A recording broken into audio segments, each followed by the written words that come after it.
ये वाक़या हज़रत मूसा और हज़रत हारून अलैहिस्सलाम के ऊपर है।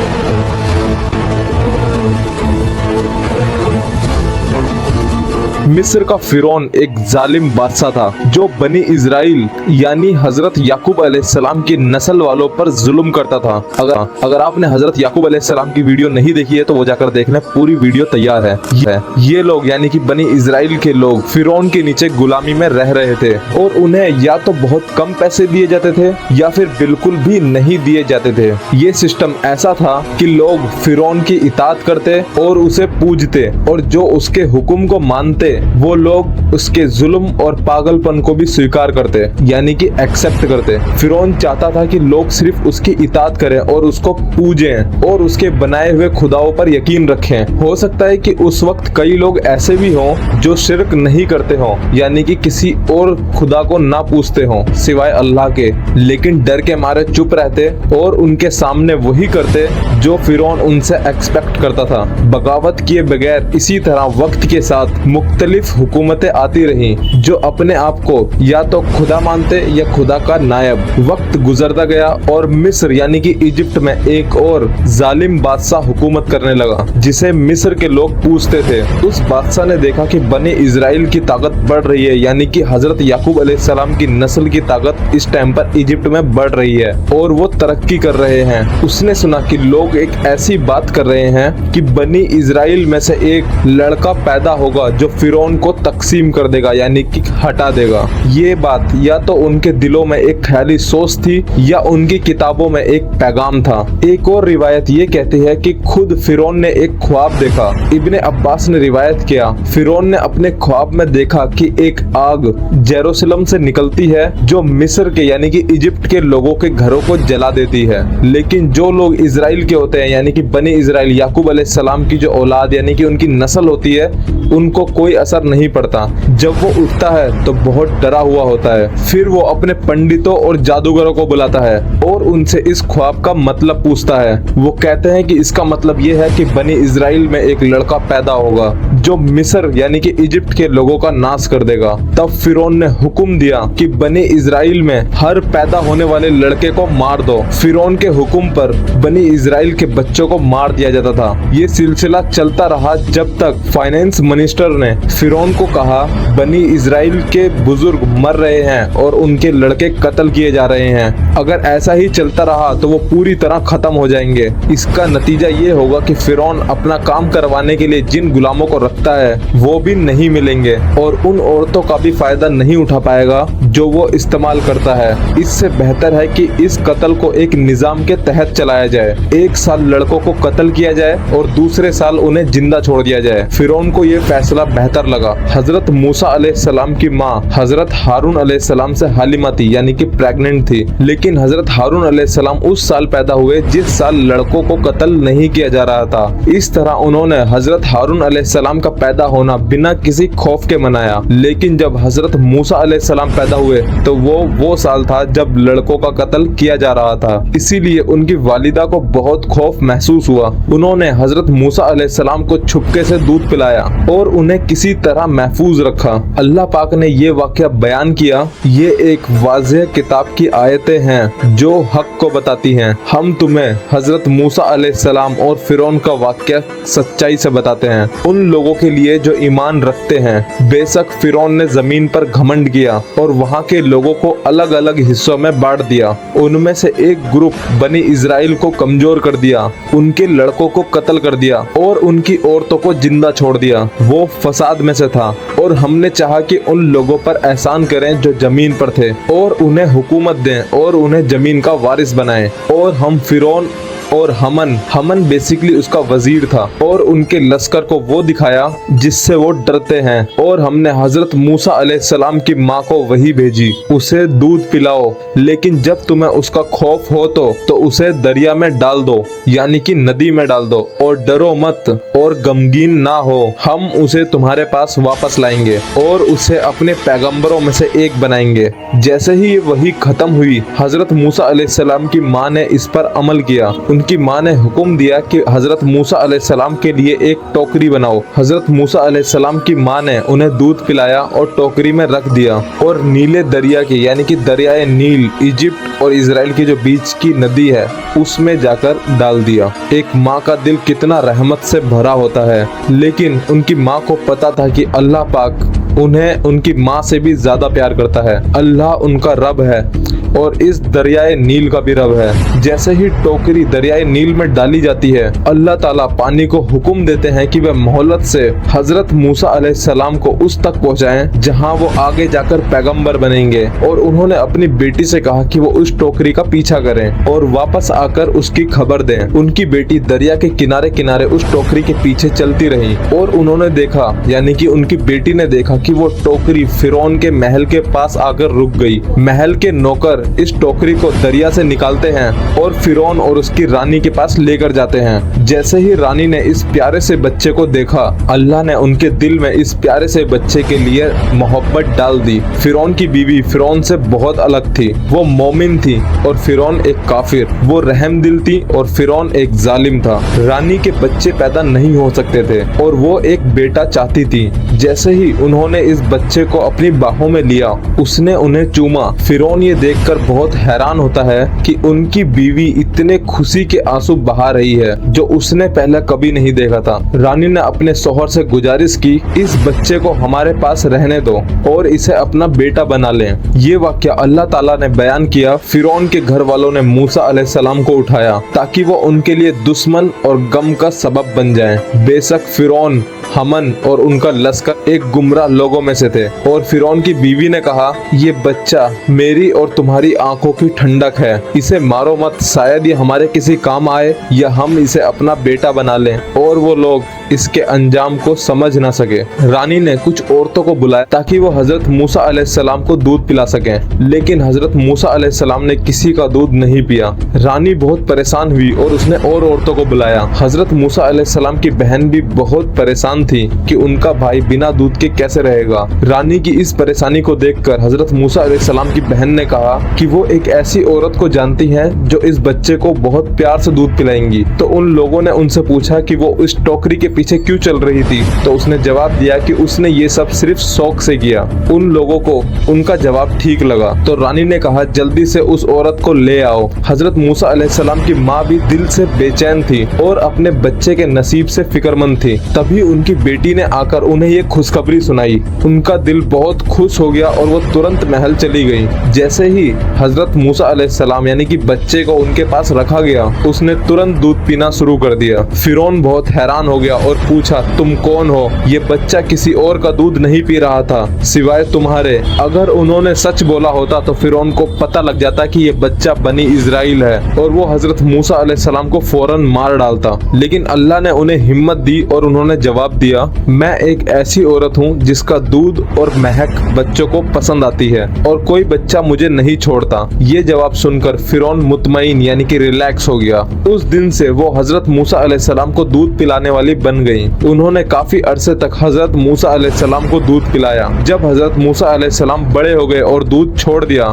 तो उन्हें हजरत मूसा अलैहिस्सलाम से मिलने का मौका दिया गया। हजरत मूसा अलैहिस्सलाम को महल में शहजादों की तरह पाला गया। जब वो अपनी पूरी कुव्वत यानी कि एकदम यंग एज में आ गए तो हमने उसे हुक्म यानी कि अल्लाह ताला ये चीज फरमा रहे हैं, पैगंबरी और सही फैसले की सहीयत और दीन का इल्म अता किया और हम अच्छाई करने वालों को ऐसा ही इनाम देते हैं। अल्लाह ताला ने हजरत मूसा अलैहिस्सलाम को सेहत, कुव्वत, इल्म और अकल बख्शी। कमजोर और मजलूम लोग उनसे मदद की उम्मीद रखते थे। एक दिन शहर के बीच में उन्होंने देखा कि दो आदमी लड़ रहे थे, जिसमें से एक बनी इजराइल का आदमी था जो मिस्री के हाथों से पिट रहा था यानी कि इजिप्ट के बंदे के हाथों से पिट रहा था। जैसे ही उस पिटने वाले ने हजरत मूसा अलैहिस्सलाम से मदद मांगी तो हजरत मूसा अलैहिस्सलाम ने गुस्से में आकर उस मिस्री को यानी कि इजिप्शियंस को एक जोरदार मुक्का मारा और वो वहीं मर गया। जब हजरत मूसा अलैहिस्सलाम को एहसास हुआ कि उनसे एक इंसान का कत्ल हो गया है तो उनका दिल पछतावे से भर गया। तो उन्होंने फौरन अल्लाह ताला से माफी मांगी। उनका इरादा किसी को मारने का नहीं था। उन्होंने अल्लाह ताला से दुआ की कि वो उन्हें माफ कर दे, तभी उनके दिल को सुकून महसूस होगा। उसके बाद हजरत मूसा अलैहिस्सलाम ने लोगों के साथ ज्यादा सब्र और हमदर्दी दिखाना शुरू कर दी। अगले दिन हजरत मूसा अलैहिस्सलाम ने वही बनी इजराइल को एक और झगड़े में देखा। हजरत मूसा अलैहिस्सलाम ने उससे कहा, तुम काफी झगड़ालू लगते हो, तुम्हारे पास हर दिन किसी न किसी के साथ नया झगड़ा होता है। डर के मारे उस बनी इजराइल ने हजरत मूसा अलैहिस्सलाम से कहा, क्या तुम मुझे भी मारोगे जैसा तुमने उस कल वाले आदमी को मारा था? वो मिस्री जिससे बनी इजराइल वाला लड़ रहा था, यानी कि इजिप्ट का जो लड़का लड़ रहा था इजराइल वाले से, वो ये बात सुन लेता है और ये बात हजरत मूसा अलैहिस्सलाम वाली हुकूमत तक पहुंचा देता है। जल्द ही जब मूसा अलैहिस्सलाम शहर में गुजर रहे थे तो एक शख्स ने उनके पास आकर कहा, ए मूसा अलैहिस्सलाम, उन लोगों ने तुम्हारे खिलाफ मशवरा किया है, यानी कि प्लान बनाया है कि तुम्हें कत्ल कर दिया जाए। मेरा मशवरा ये है कि तुम यहाँ से भाग जाओ। हजरत मूसा अलैहिस्सलाम जानते थे कि किसी भी इजिप्शियन बंदे को कत्ल करने की सजा मौत है। अल्लाह ताला ने इस वाक्य को कुछ इस तरीके से बयान किया। हजरत मूसा अलैहिस्सलाम शहर में डरते डरते देख रहे थे कि उनके कत्ल का क्या नतीजा होगा और फिर एक शख्स शहर के दूर किनारे से दौड़ता हुआ आया और कहा, ए मूसा अलैहिस्सलाम, वो लोग तुम्हारे खिलाफ मशवरा कर रहे हैं कि तुम्हें मार दिया जाए, तुम यहाँ से निकल जाओ, मैं तुम्हें इखलास से मशवरा देता हूँ। तो हजरत मूसा अलैहिस्सलाम वहाँ से निकल पड़े, डर के मारे यहाँ वहाँ देखते हुए, और कहा, मेरे रब, मुझे जालिम लोगों से बचा ले। हजरत मूसा अलैहिस्सलाम ने मिस्र यानी कि इजिप्ट को बहुत जल्दी में छोड़ दिया। वो ना तो फिरौन के महल गए और ना ही अपने कपड़े बदले। वो सफर की तैयारी भी नहीं कर पाए और ना ही उनके पास कोई सवारी थी। जैसे ही एक मोमिन ने उन्हें फिरौन के मंसूबे का पता दिया तो वो फौरन निकल गए। हजरत मूसा अलैहिस्सलाम ने मैदैन नाम की जगह का रुख किया, यानी कि वहाँ गए, जो मिस्र और शाम के बीच आबाद एक इलाका था। एकदम गर्म रेगिस्तान में अल्लाह ही उनका साथी था और तकवा उनका असल सामान था। ना तो उनके पास खाना था और ना ही जमीन से कुछ सामान मिल सकता था जो भूख मिटा सके। गरम रेत ने उनके पांव जला दिए, लेकिन फिरौन के फौजियों का खौफ उन्हें आगे बढ़ने पर मजबूर कर रहा था। 8 रात का सफर करने के बाद जब दिन में वो चौप कर रहे थे, यानी कि दिन में सफर कर रहे थे, हजरत मूसा अलैहिस्सलाम ने मैदैन नाम की जगह के बाहर एक कुआं देखा जहाँ चरवाहे अपने जानवरों को पानी पिला रहे थे। जब वो वहाँ पहुँचे तो बहुत थके हुए और भूख और प्यास से बेहाल थे। उनके पाँव रेत और पत्थरों पर चल चलकर छिल चुके थे। उस वक्त उनके पास ना तो नए जूते लेने के पैसे थे और ना ही कुछ खाने के लिए। हजरत मूसा अलैहिस्सलाम ने देखा कि कुछ औरतें अपनी बकरियों को दूसरे जानवरों से दूर रोक कर रख रही हैं। हजरत मूसा अलैहिस्सलाम को लगा कि इन औरतों को मदद की जरूरत है, तो उन्होंने अपनी प्यास को भूलकर उनके पास जाकर पूछा कि क्या वो उनकी मदद कर सकते हैं। बड़ी बहन ने जवाब दिया, हम इसलिए इंतजार कर रहे हैं कि पहले ये चरवाहे अपने जानवरों को पानी पिला लें, तब हम अपने जानवरों को पिलाएंगे। हजरत मूसा अलैहिस्सलाम ने फिर पूछा, तुम क्यों इंतजार कर रही हो? अब छोटी बहन ने कहा, हम मर्दों से धक्का मुक्की नहीं कर सकते। हजरत मूसा अलैहिस्सलाम ये देखकर बहुत हैरान हुए कि औरतें जानवरों को पानी पिला रही हैं, जबकि ये काम आम तौर पर मर्द करते हैं। हजरत मूसा अलैहिस्सलाम ने पूछा, तुम क्यों चरवाही का काम कर रही हो? छोटी बहन ने जवाब दिया, हमारे वालिद एक बूढ़े शख्स हैं और वो इतनी सेहत में नहीं कि चरवाही का काम कर सकें। हजरत मूसा अलैहिस्सलाम ने कहा, मैं तुम्हारी बकरियों को पानी पिलवाता हूँ। जब हजरत मूसा अलैहिस्सलाम पानी के पास पहुँचे तो उन्होंने देखा कि कुएं के मुंह पर एक बड़ा सा पत्थर है जो 10 लोग मिलकर हिलाते हैं। हजरत मूसा अलैहिस्सलाम ने अपनी कुव्वत यानी कि दिमाग का इस्तेमाल करते हुए उस पत्थर को हटा दिया। उन्होंने उन औरतों की बकरियों को पानी पिलाया और फिर पत्थर वापस अपनी जगह रख दिया और फिर वो वापस उस पेड़ की छांव में आकर बैठ गए। फिर उन्हें याद आया कि उन्होंने अभी तक कुछ पिया भी नहीं है। भूख से उनका पेट अंदर दबा हुआ था। वो लड़कियां अपने घर वापस जल्दी पहुंच गईं, जो कि उनके वालिद को अजीब लगा। उन्होंने कुएं और हजरत मूसा अलैहिस्सलाम के बारे में बताया। उनके वालिद ने अपनी बेटी को भेजा कि वो हजरत मूसा अलैहिस्सलाम अलैहिस्सलाम को दावत दें और उन्हें अपने घर ले आएं। वो लड़की शर्माती हुई हजरत मूसा अलैहिस्सलाम के पास आई और कहा, मेरे वालिद तुम्हारे इस एहसान पर शुक्रगुजार हैं। वो तुम्हें घर बुलाना चाहते हैं ताकि तुम्हें शुक्रिया अदा अता कर सकें। हजरत मूसा अलैहिस्सलाम ने इस दावत को कबूल किया और उस लड़की के साथ उनके घर चले गए। वहाँ उन्होंने देखा कि एक सुकून भरा और खुश रहने वाला घर है। हजरत मूसा अलैहिस्सलाम ने उन्हें अपने बारे में सब कुछ बताया कि उनके साथ मिस्र में क्या हुआ, जिसकी वजह से उन्हें वहाँ से भागना पड़ा। उन बुजुर्ग यानी कि बूढ़े शख्स ने उन्हें तसल्ली दी और कहा, डर मत, तुमने जालिमों से निजात पा ली है। हजरत मूसा अलैहिस्सलाम का नरम मिजाज उस बूढ़े शख्स और उनकी बेटियों को बहुत पसंद आया। बूढ़े शख्स ने उन्हें अपने घर में रहने की दावत दी। मूसा अलैहिस्सलाम को ये खानदान बहुत पसंद आया क्योंकि ये लोग दोस्ती और अल्लाह का खौफ रखते थे। अब हजरत मूसा अलैहिस्सलाम एक चरवाहे की जिंदगी गुजार रहे थे। लेकिन एक सेकंड, मूसा अलैहिस्सलाम एक चरवाहे बन चुके थे? क्या हजरत मूसा अलैहिस्सलाम का वाकया यही था कि वो एक चरवाहे बने थे एंड में? ये कहानी कुछ और है।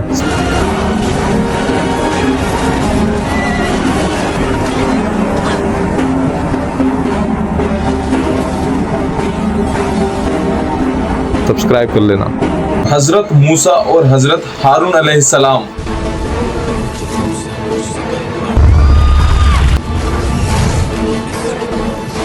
अभी तक जो हम लोगों ने पढ़ा है वो पढ़ा था कि हजरत मूसा अलैहिस्सलाम कैसे एक नई बस्ती में आके बसे हैं और वहां पर उन्हें रोजगार और रहने के लिए जगह मिली। अब हम लोग उसके आगे की बात जानते हैं।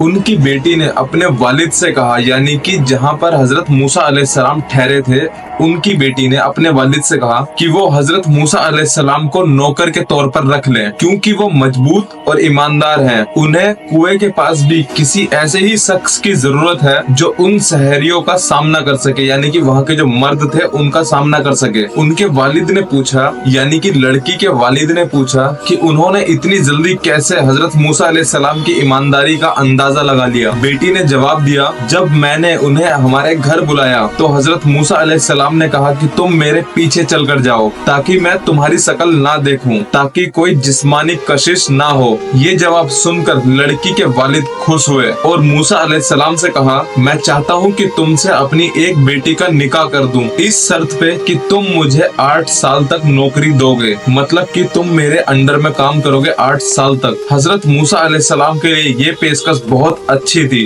क्योंकि वो इस जगह पर अजनबी थे और उन्हें जल्द ही रहने के लिए और रोजगार की जरूरत थी। हजरत मूसा अलैहिस्सलाम ने उनकी बेटी से शादी कर ली और 10 साल तक उनके जानवरों की देखभाल करी। वक्त गुजरता गया और हजरत मूसा अलैहिस्सलाम अपने खानदान और लोगों से दूर तन्हा जिंदगी गुजारते रहे। ये 10 साल उनकी जिंदगी में बहुत अहमियत रखते थे क्योंकि ये एक बड़े इम्तिहान और तैयारी का वक्त था। हजरत मूसा अलैहिस्सलाम रोज रात को सितारे देखते, हर रोज सूरज के उगने और ढलने का मुशाहिदा करते। वो पौधों को उगते हुए और मिट्टी से निकलते हुए तरीके को देखते, पानी के बारे में गौर करते कि कैसे जमीन इससे जिंदा होती है और फलती फूलती है। हजरत मूसा अलैहिस्सलाम अल्लाह की अजमत में खोए हुए रहते, ये सारी बातें उनके अंदर समाई रही। हजरत मूसा अलैहिस्सलाम का दीन भी हजरत याकूब अलैहिस्सलाम का दीन था जो कि एक अल्लाह को मानने वाला इस्लाम था। हजरत मूसा अलैहिस्सलाम भी हजरत इब्राहिम अलैहिस्सलाम की नस्लों में से थे और उनके बाद भी हर नबी हजरत इब्राहिम अलैहिस्सलाम की नस्ल में से थे। जिस तरह से हजरत मूसा अलैहिस्सलाम जिस्मानी तौर पर तैयार हो रहे थे, वैसे ही उनकी रूहानी तैयारी भी हो रही थी। ये सब अकेलापन और खामोशी में, घर में या चारगाह में जहाँ पर बकरियां चराया करते थे, ऐसी जगह पर उनका जिस्मानी तौर पर और रूहानी तौर पर डेवलपमेंट तैयार हो रहा था। अल्लाह पाक ने अपने नबी को यानी कि हजरत मूसा अलैहिस्सलाम को वो टूल्स यानी कि स्पेशलिटीज दी जो उनको बाद में अल्लाह के अहकाम को सही तरीके से निभाने में मदद करते। एक दिन जब ये मुद्दत खत्म हुई तो हजरत मूसा अलैहिस्सलाम के दिल में अपने वतन मिस्र यानी कि इजिप्ट की याद जाग गई। उन्होंने फौरन फैसला किया और अपनी बीवी से कहा, कल हम मिस्र यानी कि इजिप्ट के लिए रवाना होंगे। उनकी बीवी कहती थी, जाने में 1000 खतरे हैं जो अब तक जाहिर नहीं हुए, लेकिन वो अपने शौहर की बात मानने में थी। हजरत मूसा अलैहिस्सलाम को खुद भी नहीं पता था कि उन्होंने इतनी जल्दी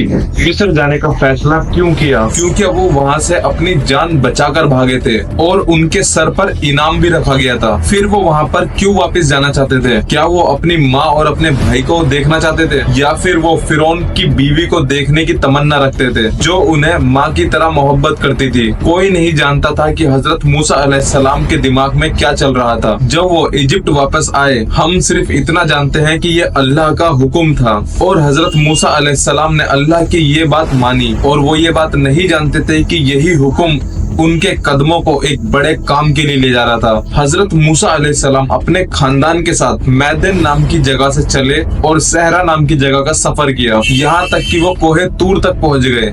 ये भी एक जगह है। वहाँ उन्हें महसूस हुआ कि वो अपना रास्ता भटक गए हैं। उन्होंने अल्लाह से रहनुमाई मांगी और सही रास्ता दिखाया गया। शाम को जब वो कोहे तूर पहुँचे तो उन्होंने दूर आग देखी, तो हजरत मूसा अलैहिस्सलाम ने अपने खानदान से कहा, मैं कुछ आग ले आता हूँ ताकि हमें कुछ गर्मी मिल सके। जब वो आग के करीब पहुँचे तो उन्हें एक आवाज सुनाई दी, ऐ मूसा, मैं अल्लाह हूँ, सब जहानों का रब। हजरत मूसा अलैहिस्सलाम हैरान हो गए और इधर उधर देखने लगे। फिर उन्हें फिर से वो आवाज सुनाई दी, और तुम्हारे दाएं हाथ में क्या है ऐ मूसा? कांपते हुए हजरत मूसा अलैहिस्सलाम ने जवाब दिया, ये मेरी छड़ी है जिसे मैं सहारा लेने और अपनी बकरियों के लिए इस्तेमाल करता हूँ और भी काम में लाता हूँ। ये सवाल उनका ध्यान छड़ी पर मरकज करने के लिए था और मौजूजा दिखाने की तैयारी। ये हजरत मूसा अलैहिस्सलाम की नबूवत का आगाज था। फिर अल्लाह पाक ने हुक्म दिया, अपनी छड़ी को जमीन पर फेंक दो। उन्होंने अपनी छड़ी को फेंक दिया और वो छड़ी फौरन एक सांप में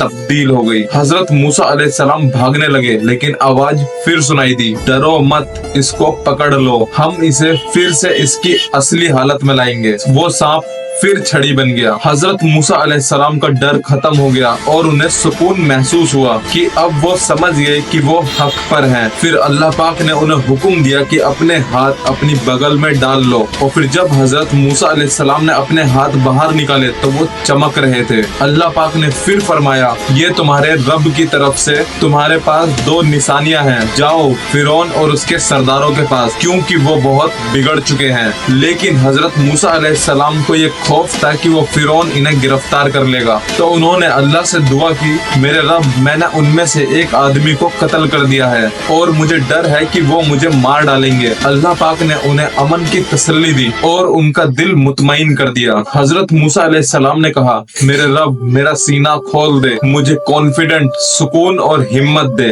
और मेरे काम को आसान कर दे, और मेरी जुबान से गिरह खोल दे, मेरी बात में राहत और आसानी दे, ताकि वो मेरी बात को समझ सके, और मुझे मेरे घराने से एक मददगार दे, हारून मेरे भाई को, उसके साथ मेरी ताकत को बढ़ा दे और उसे मेरे काम में शरीक कर दे, ताकि अल्लाह का पैगाम और नबूवत का फर्ज मिलकर पहुँचाए, ताकि हम तुझे खूब याद करें और तेरी तस्बीह कर सकें। बेशक तो हमेशा हमारी देखभाल कर रहा है। अल्लाह पाक ने कहा, तुम्हारी ये दुआ कबूल हो गई है मूसा, और हमने तुम पर एक और मेहरबानी भी की थी जब हमने तुम्हारी माँ के दिल में वही भेजी और उसे कहा, तुम अपने बच्चे को एक संदूक में डालकर दरियाए नील में बहा दो, और दरिया इस किनारे पर ला देगा जहाँ पर एक ऐसे शख्स का घर होगा जो मेरा भी दुश्मन है और तुम्हारा भी, और हमने तुम्हें अपनी तरफ से प्यार दिया ताकि तुम मेरी निगरानी में पले बड़े हो। जब तुम्हारी बहन ने जाकर कहा, क्या मैं तुम्हें ऐसे शख्स का पता दूं जो इसे दूध पिला सके, फिर हमने तुम्हें तुम्हारी माँ के पास वापस भेज दिया ताकि उसकी आंखें ठंडी हो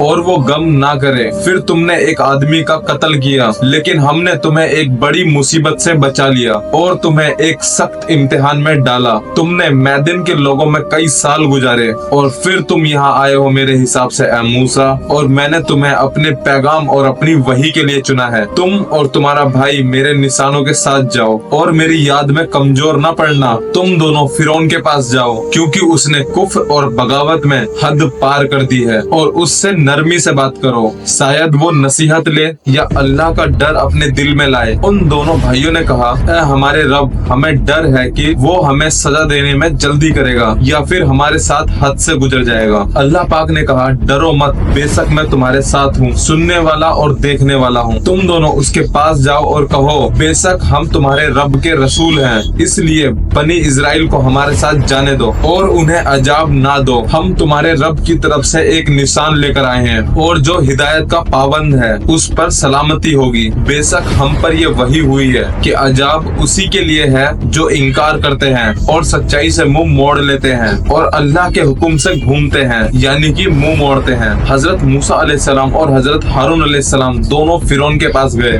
और अपना पैगाम दिया। मूसा अलैहिस्सलाम ने उसके सामने अल्लाह, उसकी रहमत और उसकी जन्नत और तौहीद की जरूरत और अल्लाह की इबादत के फर्ज के बारे में बताया। फिरौन ने हजरत मूसा अलैहिस्सलाम की बात को घमंड के साथ सुना और समझा कि हजरत मूसा अलैहिस्सलाम पागल हो गए हैं, क्योंकि उन्होंने सबसे ऊंचे मकाम को चुनौती दी है, यानी कि फिरौन को। फिर फिरौन ने अपना हाथ उठाया और पूछा, तुम क्या चाहते हो? हजरत मूसा अलैहिस्सलाम ने जवाब दिया, मैं चाहता हूँ कि तुम बनु इजराइल को हमारे साथ जाने दो, यानी कि जो इजराइल के लोग थे। फिरौन ने जवाब दिया कि मैं उन्हें क्यों जाने दूं जबकि वो मेरे गुलाम हैं। हजरत मूसा अलैहिस्सलाम ने जवाब दिया, वो अल्लाह के गुलाम हैं जो सब जहानों का रब है। फिरौन ने फिर मजाक उड़ाते हुए बोला, क्या तुम्हारा नाम मूसा है? हजरत मूसा अलैहिस्सलाम ने कहा, हाँ। फिर फिरौन ने कहा, क्या तुम वही मूसा नहीं हो जिसे हमने दरिया से उठाया था जब तुम एक नादान बच्चे थे? क्या तुम वही मूसा नहीं हो जो इस महल में पाला गया, जो हमारे खर्चे पर जिंदा था और जिस पर हमारी दौलत से एहसान हुए? क्या तुम वही मूसा नहीं हो जो एक मिस्री आदमी का कातिल है? अगर मेरी याददाश्त मुझे धोखा नहीं दे रही है तो ये कत्ल कुफ्र के अमाल में से है। तुम कुफ्र में थे जब तुमने उसे मारा था। तुम एक भगोड़े हो और अब तुम मुझसे बात कर रहे हो। क्या कह रहे थे तुम मूसा?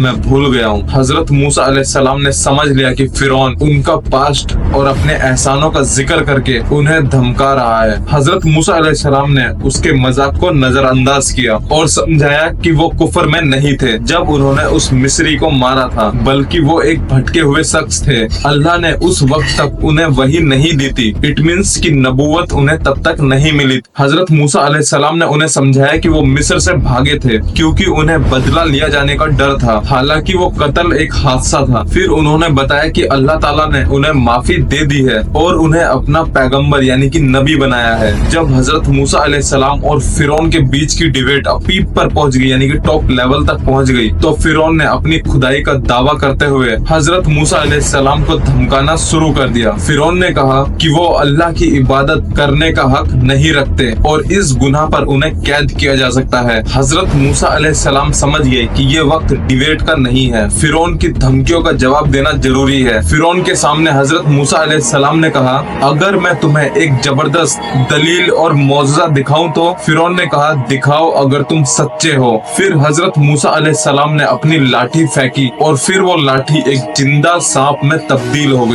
लाठी को सांप बना दिया। फिर उन्होंने अपने हाथ निकाले और वो चमकते हुए सफेद नजर आए। ये चीज देखकर फिरौन ने डर के मारे अपने मशवरों से कहा, ये दोनों जादूगर हैं। फिर उनके मशवरा देने वालों ने जवाब दिया कि इन दोनों को यहीं रोक लेना चाहिए और मुल्क के सबसे बेहतरीन जादूगर बुलाए जाएं जो हजरत मूसा अलैहिस्सलाम का जादू तोड़ सके। फिरौन ने अपने मुल्क के कोने कोने से सबसे बेहतरीन जादूगर बुलाए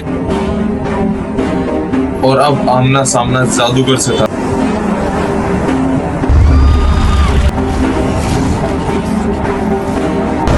आगे समंदर है और पीछे फौज। सब्सक्राइब कर लेना। हजरत मूसा और हजरत हारून अलैहिस्सलाम।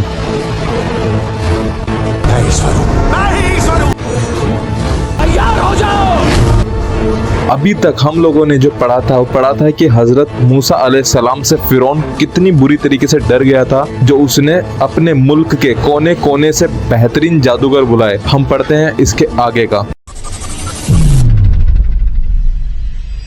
फिरौन ने डर के मारे अपने मशवरों से कहा, ये दोनों जादूगर हैं जो तुम्हारी तरक्कियों को बदलना और तुम्हें अपने मुल्क से निकालना चाहते हैं। उन लोगों ने मशवरा दिया कि हजरत मूसा अलैहिस्सलाम और हजरत हारून अलैहिस्सलाम को यहाँ रोक लिया जाए और मुल्क के सबसे बेहतरीन जादूगर बुलाए जाएं जो हजरत मूसा अलैहिस्सलाम का जादू तोड़ सकें। फिरौन ने मुल्क के कोने कोने से जादूगर बुलाए और उन्हें वादा किया कि अगर वो हजरत मूसा अलैहिस्सलाम को हराएं तो उन्हें इनाम और दरबार में खास मकाम दिया जाएगा। आम दिन को जब लोग फ्री रहते हैं, फिरौन ने एक बड़ा मुकाबला रखा जब हजरत मूसा अलैहिस्सलाम ने देखा कि लोगों में उम्मीद और शोर है तो उन्होंने जादूगरों को नसीहत की और कहा कि अल्लाह पर झूठी बातें ना बनाओ और कहा कि हक और बातिल का फर्क समझो। मगर वो जादूगर माल और शोहरत के लालच में दबे हुए थे। जादूगरों ने अपना जादू पहले दिखाया। उन्होंने आसा यानी कि डंडे और रस्सियां छोड़ दी और वो सांप बन गई।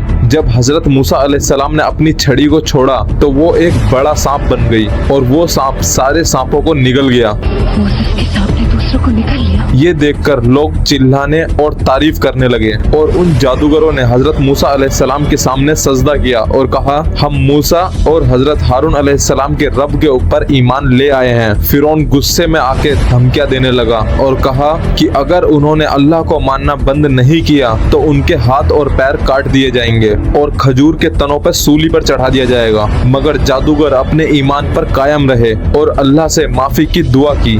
जादूगरों ने मिस्र के समाज के आला तबके को जादू दिखाया करते थे। उन्होंने सच्चाई के सामने सजदा किया लेकिन लोगों ने उनका साथ छोड़ दिया और उन्हें उनकी किस्मत पर छोड़ दिया। वहाँ पर हक और सच्चाई का रास्ता वाज़े था लेकिन लोग बस खड़े देखते रहे। अगर मिस्र के हर शख्स ने एक एक ईंट उठाकर फिरौन पर फेंकी होती तो वो गिर जाता और मिस्र की तारीख बदल जाती। मगर ये नहीं हुआ, किसी ने कोई हरकत नहीं की और इस लापरवाही की कीमत उन्हें बाद में अपने दरिया में डूब कर चुकाई। और ये सब कैसे हुआ, आगे पढ़ते हैं। जब हजरत मूसा और हारून अलैहिस्सलाम चले गए तो फिरौन अपने महल लौट गया। हजरत मूसा अलैहिस्सलाम के ये मौजज़ात देखकर फिरौन बेहोश रह गया था लेकिन फिर उसके जज्बात बदल गए और वो सख्त गुस्से में आ गया। उसने अपने वजीर और लोगों से लड़ना शुरू किया और उन्हें वहां से चले जाने का हुक्म दिया। अकेले रहकर फिरौन ने सोचना शुरू किया और कई कप शराब पी लेकिन उसका गुस्सा कम ना हुआ। फिरौन ने अपने तमाम वजीर और जिम्मेदार अफराद को इकट्ठा किया और एक मीटिंग रखी। फिरौन ने मीटिंग में सख्ती से पूछा, क्या मैं झूठा हूँ? हमन ने जवाब दिया, हमन जो कि प्राइम मिनिस्टर था। कौन है जो फिरौन को झूठा कहने की जरूरत करेगा? फिरौन ने कहा, क्या मूसा ने ये नहीं कहा कि आसमान में कोई रब है? फिरौन ने फिर हमन से कहा, हमन मेरे लिए एक बुलंद बिल्डिंग बनाओ ताकि मैं आसमान के रास्ते तक पहुंच सकूं और हजरत मूसा अलैहिस्सलाम के खुदा को देख सकूं। मगर मुझे लगता है कि वो झूठा है। फिरौन के नजदीक उसके बुरे अमाल अच्छे लगने लगे और उसका ये प्लान उसी के खिलाफ हो गया। फिरौन ने एक ऊंची इमारत बनाने का हुक्म दिया जो आसमान तक पहुंच सके। हमन ने मंजूरी भी दी, हालांकि हमन जानता था कि ऐसी इमारत का बनना मुमकिन नहीं है। उसने फिरौन से कहा, आपका हुक्म सर आंखों पर, मगर आपके सिवा आसमान में कोई खुदा नहीं है। फिरौन अपनी नई मुश्किल में घिरा हुआ था। उसने अपने महल में कई गंभीर मीटिंग रखी। उसने अपने इंटेलिजेंस के जिम्मेदारों को बुलाया और पूछा, लोग क्या कहते हैं? इंटेलिजेंस वालों ने जवाब दिया, हमने अफवाह फैला दी है कि हजरत मूसा अलैहिस्सलाम ने जादूगरों को एक साजिश के जरिए जीता है और एक और जादूगर ने इसमें हमारी मदद की। फिरौन ने अपनी पुलिस के जिम्मेदार से पूछा, जादूगरों की लाशों का क्या हुआ? उसने जवाब दिया, मैंने उन्हें बाजार और चरवाहों में लटका दिया ताकि लोगों में खौफ पैदा हो। हम ये अफवाह भी फैला रहे हैं, जो भी इस साजिश में शामिल होगा फिरौन उसे कत्ल कर देगा। फिरौन ने अपने फौज के सरदार से पूछा, फौज क्या कहती है? उसने जवाब दिया, फौज आपका हुक्म चाहती है। फिरौन ने कहा, फौज का वक्त भी आएगा, अभी फौज का वक्त नहीं आया। फिरौन चुप हो गया। हमन जो कि प्राइम मिनिस्टर था उसने हाथ उठाकर बोला, क्या हम मूसा अलैहिस्सलाम और उसके लोगों को इस तरह छोड़ देंगे कि वो बाकी लोगों को करप्ट कर दे ताकि वो आपकी इबादत छोड़ दें? फिरौन ने कहा, तुम मेरे ख्यालों को पढ़ रहे हो हमन। हम उनके बेटों को मार देंगे और उनकी औरतों का रेप करेंगे और उन्हें काबू में कर लेंगे। उसने हुक्म दिया और उसकी फौज ने बेटों को मारना शुरू कर दिया।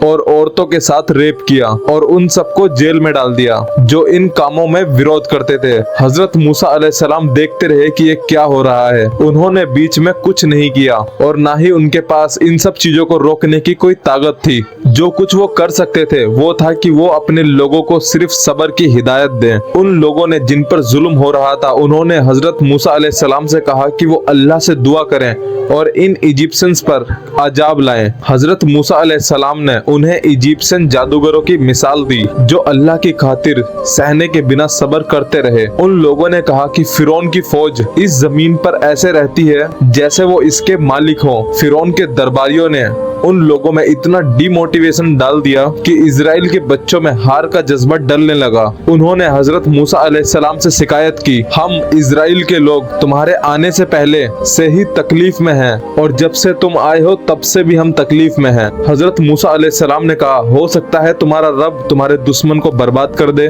और तुम्हें जमीन पर ऐसे नकात दे दे ताकि वो देख सके कि तुम क्या करते हो। हजरत मूसा अलैहिस्सलाम को एक और मुश्किलात का सामना करना पड़ा। उन्हें फिरौन के गुस्से और उसकी साजिशों का सामना करना था और साथ ही में उन्हें अपने लोगों की बगावत से भी निपटना था। इन सब के दरमियान एक और शख्स कारून आया। कारून जो कि हजरत मूसा अलैहिस्सलाम के लोगों में से था। वो बहुत अमीर था और एक शानदार महल में रहा करता था। वो सिर्फ सबसे महंगे कपड़े पहनता था।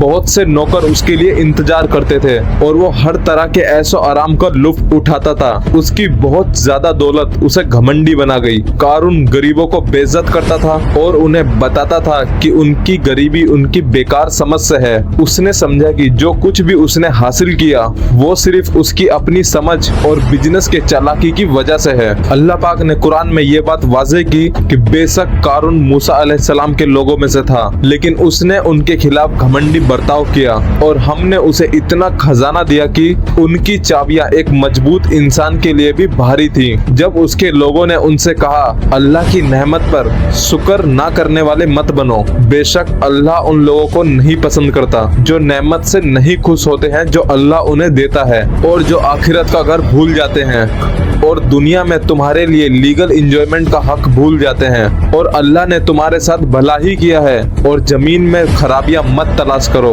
बेशक अल्लाह मुफस्सिदीन जो बड़े जुल्म और गुनाह करते हैं और करप्ट हैं उन लोगों को पसंद नहीं करता। उसने कहा, यानी कि कारून ने कहा, ये सिर्फ मुझे मेरे ज्ञान की वजह से मिला है। क्या कारून को नहीं पता था कि अल्लाह ने उससे पहले से ज्यादा मजबूत और अमीर नस्लों को बर्बाद कर दिया है? लेकिन जुर्म करने वाले अपने गुनाहों के लिए नहीं पूछे जाते क्योंकि अल्लाह उन्हें अच्छे से जानता है, तो उन्हें बिना हिसाब के सजा मिलेगी। तो वो ये कहकर अपने लोगों के सामने अपनी शान में निकल गया। जिन लोगों ने दुनिया की जिंदगी की तमन्ना की थी उन्होंने कहा, काश हमें भी कारून की तरह मिला होता।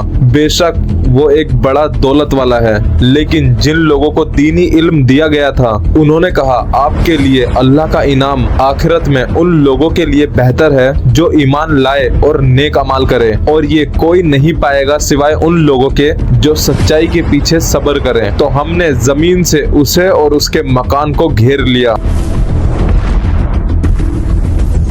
फिर उसके पास अल्लाह के खिलाफ कोई पार्टी या ग्रुप नहीं था जो उसकी मदद कर सके और वो अपने आप को बचाने वाले लोगों में से नहीं था। और जिन लोगों ने कल उसकी पोजीशन की तमन्ना की थी उन्होंने उस दिन कहना शुरू किया, क्या आप नहीं जानते अल्लाह ही अपने बंदों में से जिसकी चाहत करे उसकी रोजी को बढ़ाता या घटाता है। अगर अल्लाह हम पर रहम ना करता तो वो हमें भी जमीन में गिरा देता। क्या आप नहीं जानते कि कुफ्र करने वाले कभी कामयाब नहीं होंगे? जब इजिप्शियन और इजराइल के बच्चों ने ये मौजज़ा देखा तो हजरत मूसा अलैहिस्सलाम और फिरौन के बीच में तनाव एक अलग लेवल पर पहुंच गया, क्योंकि फिरौन को लगा कि हजरत मूसा अलैहिस्सलाम उसका राज खत्म कर रहे हैं। फिरौन को डर था कि हजरत मूसा अलैहिस्सलाम के रास्ते पर लोग चल पड़ेंगे। उसने अपने मिनिस्टर्स और बड़े लोगों को सुझाव दिया कि हजरत मूसा अलैहिस्सलाम को मार देना चाहिए। हम मानते हैं कि हमन ने इस विचार को सपोर्ट किया, साथ ही कुछ डिसबिलीवर का समर्थन भी मिला, ये सोचने के बाद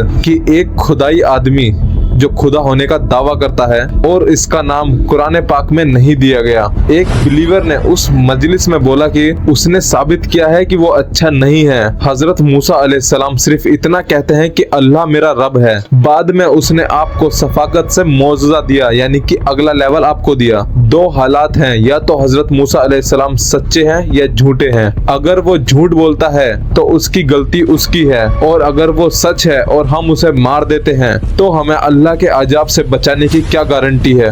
दोनों हालात में हजरत मूसा अलैहिस्सलाम कुछ ऐसा नहीं कह रहे कि जो हमें मारने का हक दे। ये सुनकर फिरौन और उसके सारे एडवाइजर गुस्सा हो गए और उस आदमी को नुकसान पहुंचाने की धमकी दी, लेकिन उसने अपने सिस्टेंस पर रुकने पर इनकार किया। फिर उन्होंने उन्हें वापस लाने की कोशिश की क्योंकि वो एडवाइजर वहां से जा चुके थे, लेकिन उन्होंने वापस आने से इनकार कर दिया। इस बात से फिरौन और भी गुस्सा हो गया और अब उसने उस आदमी को मारने की धमकी दी। दी, लेकिन अल्लाह ने अपने मोमिन की हिफाजत की। अल्लाह ने कुरान पाक में उनकी ये बातें कुछ इस तरीके से बयान की। फिरौन ने कहा, मुझे मूसा अलैहिस्सलाम को मारने दो और उसे उसके रब को बुलाने दो ताकि वो मुझे इससे रोक सके। मुझे डर है कि वो तुम्हारे दीन को बदल देगा। हजरत मूसा अलैहिस्सलाम ने कहा, मैं अपने रब और आपके रब की पनाह लेता हूँ, हर घमंडी से जो दीन का हिसाब नहीं मानता, और एक ऐसा आदमी जो फिरौन के खानदान का था और अपने ईमान को छुपाता था। बोला, क्या तुम एक आदमी को मारोगे सिर्फ इस वजह से कि वो कहता है मेरा रब अल्लाह है, और उसने तुम्हारे लिए अपने रब से साफ सबूत दिए, और अगर वो झूठा है तो उसकी गलती उस पर है, लेकिन अगर वो सच्चा है तो तुम पर उन लोगों का अजाब आएगा जिनका वो डर दे रहा है। बेशक अल्लाह मुसरिफीन को हिदायत देता है। ओ मेरे लोगों, आज आपका राज है, आप ही इस जमीन पर सबसे ऊंचे हैं, लेकिन अगर अल्लाह का अजाब आप पर आ जाए तो कौन हमें बचाएगा। फिरौन ने कहा, मैं आपको सिर्फ वही दिखाता हूँ जो मुझे सही लगता है, और मैं आपको सिर्फ सही राहें दिखाता हूँ। और वो शख्स जिसने ईमान लाया है उसने कहा, ओ मेरे लोगों, मैं आपके लिए उन लोगों की किस्मत से डर रहा हूँ जो आपसे पहले आई थी, जैसे कि हजरत नूह अलैहिस्सलाम की कौम, आद कौम, तामूद की किस्मत। और अल्लाह अपने बंदों पर कभी भी जुल्म नहीं करता है। और ऐ मेरे लोगों, मैं आपको उस दिन से डरा रहा हूँ जब लोग आपस में जन्नत और जहन्नम से बुलाएंगे, जब आप अपनी पीठें मोड़ लेंगे और अल्लाह से बचने वाले नहीं होंगे, और जिसे अल्लाह भटकने दे उसके लिए कोई हिदायत नहीं है। और वाकई में ही हजरत यूसुफ अलैहिस्सलाम ने आपको पुरानी बातों में साफ साफ सबूत दिए, लेकिन जब तक वो मर गए आपने कहा अल्लाह इसके बाद कोई पैगंबर नहीं भेजेगा। ऐसे ही अल्लाह उन लोगों को भटकने देता है जो मुशरिफ हैं और मुर्तद हैं। जिन लोगों ने अल्लाह की आयत पर बगैर किसी दलील के बहस की, वो अल्लाह की नजर में और उन लोगों की नजर में नफरत की चीज है। इस तरह अल्लाह हर घमंडी और जालिम का दिल बंद कर देता है, इसलिए वो खुद को सही रास्ते की तरफ नहीं ले जा सकते। और फिरौन ने कहा, ओ हमन, मेरे लिए एक टावर बनाओ ताकि मैं आसमान की तरफ जा सकूं और मैं हजरत मूसा अलैहिस्सलाम के अल्लाह को देख सकूं, लेकिन मैं सोचता हूं कि वो झूठा है। इस तरह फिरौन के अमाल उसको अच्छे लगने लग गए और वो सीधे रास्ते से भटक गया था, और फिरौन की साजिश उसके लिए सिर्फ नुकसान और खुदाई ले गई। और वो शख्स जो ईमान लाया था उसने कहा, ओ मेरे लोगों, मेरे पीछे चलो, मैं आपको सही राह दिखाता हूँ। ओ मेरे लोगों, ये दुनिया की जिंदगी सिर्फ एक छोटा सा आनंद है, और वाकई आखिरत ही वो घर है जो सदा रहेगा, और जो बुरा अमाल करेगा उसे सिर्फ उसी की तरह का बदला मिलेगा। और जिसने अच्छे अमाल किए, चाहे वो मर्द हो या औरत, और सच्चा मोमिन यानी कि अल्लाह की वहदानियत पर हो, वो जन्नत में दाखिल होगा जहां उन्हें बिना किसी हद के सब कुछ मिलेगा। और ओ मेरे लोगों, कैसे मैं आपको बचने का बुलावा दूं जब आप मुझे आग की तरफ बुला रहे हो, आप मुझे अल्लाह की नफरत की तरफ बुला रहे हो, और मैं ऐसे सहालों की तरफ बुला रहा हूँ जिनकी मुझे कोई मालूमात नहीं है, और मेरी लोत अल्लाह की तरफ है। और मुसरिफीन, घमंडी और उन लोगों में जो बड़े गुनाह करते हैं वो आग के रहने वाले होंगे। और आप मेरी बातें याद रखोगे और मेरा काम अल्लाह के हवाले कर देता हूँ। बेशक अल्लाह अपने बंदों को देखने वाला है। तो अल्लाह ने उनको उन सब बुराइयों से बचा लिया जो उन्होंने उसके खिलाफ बनाई, जबकि एक बुरा अजाब फिरौन के लोगों को घेर रहा था। ये इस सीरीज में पहली ऐसी कौम है जिसके ऊपर एक से ज्यादा अजाब आए। तैयार हो जाओ। और वो कौन कौन से अजाब थे?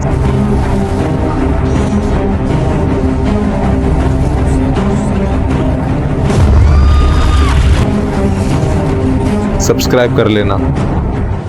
हजरत मूसा और हजरत हारून अलैहिस्सलाम।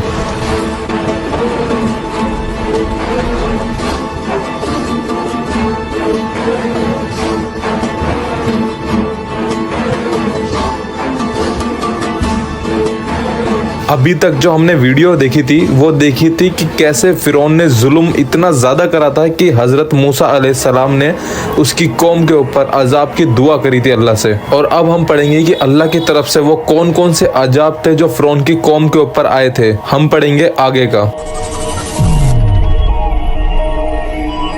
हजरत मूसा अलैहिस्सलाम ने फिरौन से दोबारा कहा कि वो बनी इजराइल को गुलामी से आजाद कर दे। इस पर फिरौन ने अपने लोगों से, जिसमें बनु इजराइल भी शामिल थे, उन सबको इकट्ठा किया और उन सबको याद दिलाया कि वो इनका मालिक है और उनकी तमाम जरूरतें पूरी करता है। उसने कहा कि हजरत मूसा अलैहिस्सलाम के पास कोई सोने की खदान नहीं है और ना ही कोई फरिश्ते उसका साथ दे रहे हैं। वो सिर्फ एक गरीब आदमी है। बनु इजराइल जो लंबे समय से दबाए गए थे, नजर और समझ में कमी की वजह से सिर्फ मटेरियल दुनिया को देखते थे, यानी कि इस दुनिया को। उन्हें अपने हकीम की दौलत और उनकी दुनियावी जरूरतें पूरी करने की सलाहियत का पता था। इस जहालत में उन्होंने फिरौन की बात मानी और हजरत मूसा अलैहिस्सलाम के बुलावे को नजरअंदाज किया। अल्लाह पाक ने हजरत मूसा अलैहिस्सलाम को हुक्म दिया कि वो फिरौन को इस दुनिया में सजा की धमकी दे, उसकी लायकीनी यानी कि यकीन ना करने की, और बनु इजराइल के जुल्म से, मतलब कि फिरौन ने जो जुल्म करा था उसका काउंटडाउन चालू हो चुका था। अल्लाह पाक ने एक निशानी के तौर पर यह दिखाया कि दरियाए नील का पानी अपने किनारों से नहीं चढ़ा। दरियाए नील जो इस वक्त इजराइल और इजिप्ट के बीच की नदी है, और वो नदी अक्सर पानी से भरी हुई होती थी। इसकी वजह से फसल खराब हुई जो कि भूख का सबब बनी। लेकिन फिरौन अब भी घमंडी रहा तो अल्लाह ने एक बड़ा सावन भेजा जिसने जमीन को तबाह कर दिया। जब भी उन लोगों पर कोई तकलीफ आती वो हजरत मूसा अलैहिस्सलाम से दरख्वास्त करते, ऐ मूसा अलैहिस्सलाम, अपने रब से हमारे लिए दुआ करें क्योंकि उसने तुमसे वादा किया है अगर तुम इस अजाब को हमसे हटाओगे तो हम तुम पर ईमान ले आएंगे और बनु इजराइल को तुम्हारे साथ छोड़ देंगे। हजरत मूसा अलैहिस्सलाम ने अल्लाह से दुआ करी और अल्लाह ने उनकी मुश्किलें दूर कर दी। पानी रुक गया और जमीन फिर से खेती के लायक हो गई। लेकिन जब हजरत मूसा अलैहिस्सलाम ने उन्हें याद दिलाया कि अपने वादे को पूरा करो तो उन्होंने इस पर अमल नहीं किया और इनकार कर दिया। फिर अल्लाह ने उन पर टिड्ढे दल का अजाब भेजा। टिड्ढे बेसिकली आप जानते होंगे जो मिस्र के लोगों में बिखर गए और बीमारी लाए। उन लोगों ने फिर हजरत मूसा अलैहिस्सलाम से दरख्वास्त की और अपना वादा फिर से दोहराया। फिर हजरत मूसा अलैहिस्सलाम ने अल्लाह से दुआ करी और अल्लाह ने उनकी मुश्किलें दूर कर दी। लेकिन उन लोगों ने हजरत मूसा अलैहिस्सलाम का वादा फिर से तोड़ दिया। फिर अल्लाह पाक ने उन्हें कीड़ों का अजाब दिया। जमीन पर इतनी बिल्लियां भर दी कि इजिप्ट के लोगों का बुरा हाल हो गया। वो उनके घरों में आ गई और उन्हें काफी परेशान किया। मिस्र के लोगों ने फिर हजरत मूसा अलैहिस्सलाम से दरख्वास्त की और उन्हें वादा किया कि वो बनु इजराइल को उनके साथ छोड़ देंगे। फिर हजरत मूसा अलैहिस्सलाम ने अल्लाह ताला से दुआ की और उनके अजाब को अल्लाह पाक ने दूर कर दिया। लेकिन उन्होंने फिर से अपना वादा तोड़ दिया और मूसा अलैहिस्सलाम की बात नहीं मानी। फिर अल्लाह पाक ने आखिरी निशानी दिखाई जिसमें दरियाए नील का पानी खून में तब्दील हो गया। लेकिन जब हजरत मूसा अलैहिस्सलाम इस पानी को पीते थे तो उन्हें ये पानी आम लगता था। लेकिन अगर कोई और इस पानी को अपने प्याले में भरे तो वो पानी खून से भरा हुआ होता था। वो फिर हजरत मूसा अलैहिस्सलाम के पास दौड़ते हुए आए। लेकिन जैसे ही सब कुछ नॉर्मल होता वो अल्लाह को भूल जाते। अल्लाह पाक ने फरमाया, हमने फिरौन के लोगों को सूखा और फसलों की कमी से अजाब दिया ताकि वो याद रख सकें। लेकिन जब भी उन्हें अच्छी बातें मिलती वो कहते ये हमारा है, और अगर कोई मुश्किल आती तो वो हजरत मूसा अलैहिस्सलाम और उनके साथियों पर बुरे इल्जाम लगाते। लेकिन इनकी बुराई तो अल्लाह के साथ थी, लेकिन इनमें से ज्यादा नहीं जानते। फिरौन और भी घमंडी और रूड होता गया। उसने अपने लोगों को घोषणा दी कि फिरौन ही एक खुदा है। क्या उसके पास मिस्र की सल्तनत नहीं है और उसके नीचे नदियां बह रही हैं? उसने हजरत मूसा अलैहिस्सलाम को झूठा, जादूगर और गरीब आदमी कहा। अल्लाह पाक ने फरमाया, हमने मूसा अलैहिस्सलाम को फिरौन के पास और उनकी सरकारों के पास अपनी निशानियों के साथ भेजा और अल्लाह की तरफ बुलाने के लिए। लेकिन उसने कहा, मैं दुनिया और हर चीज का रब हूँ।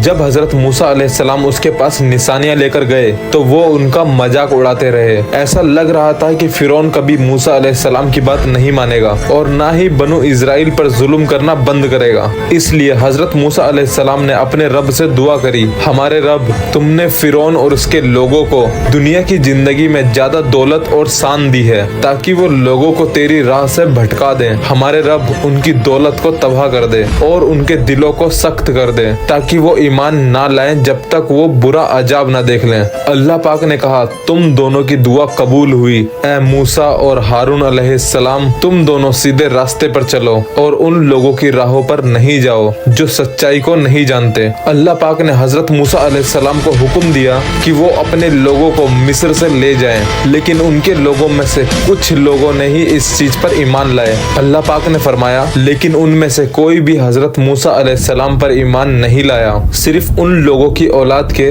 जो फिरौन और उसके लोगों से डरती थी। फिरौन के खिलाफ हजरत मूसा अलैहिस्सलाम ने कहा, अगर आप अल्लाह पर ईमान रखते हैं तो उस पर भरोसा रखें अगर आप मुसलमान हैं। उन्होंने कहा, हम अल्लाह पर भरोसा रखते हैं, हमारे रब हमें जालिमों के लिए एक इम्तिहान ना बना और हमें अपनी रहमत से इन काफिरों से बचा। अल्लाह पाक ने फिरौन के जुर्म को खत्म करने का इरादा किया जब उसने कई मौके दिए। अल्लाह पाक ने हजरत मूसा अलैहिस्सलाम को हुक्म दिया कि वो निकलें। उन्होंने अपने आप को तैयार किया कि वो मिस्र छोड़ देंगे और ये बाद में एक्सोडस कहलाया। उन्होंने अपने साथ अपने सोने और जहाज का बहुत सारा माल ले गए। रात के अंधेरे में हजरत मूसा अलैहिस्सलाम ने अपनी कौम को लाल समुंदर की तरफ ले जाना शुरू किया, यानी कि रेड सी की तरफ, और सुबह तक वो समुंदर के किनारे पहुंच गए और तब तक फिरौन को उनके जानने की खबर मिल चुकी थी और उसने उनका पीछा करने के लिए एक बड़ी फौज तैयार की।